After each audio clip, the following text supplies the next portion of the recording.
Warning: with all engine installations, ensure boat engine is off, kill switch is disengaged, and gear shift is in neutral position.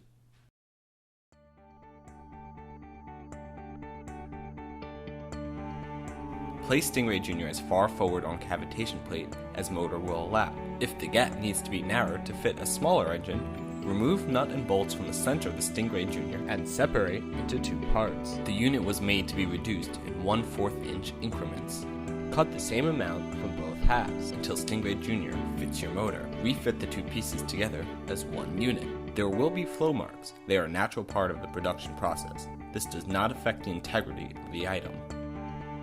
Replace hydrofoil back onto cavitation plate. Drill holes at least 3/8 of an inch away from the outer edge.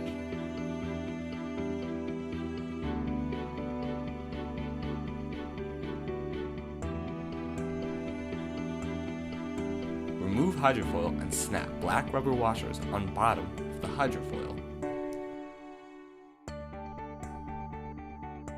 Replace hydrofoil back onto cavitation plate.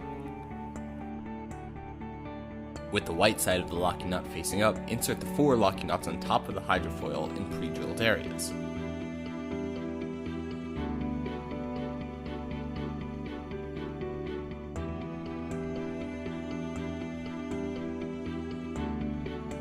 Insert bolts from bottom, lightly screw all 4 in.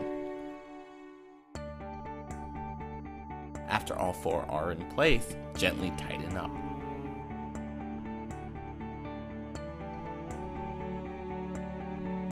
Your StingRay Classic Junior is now properly installed.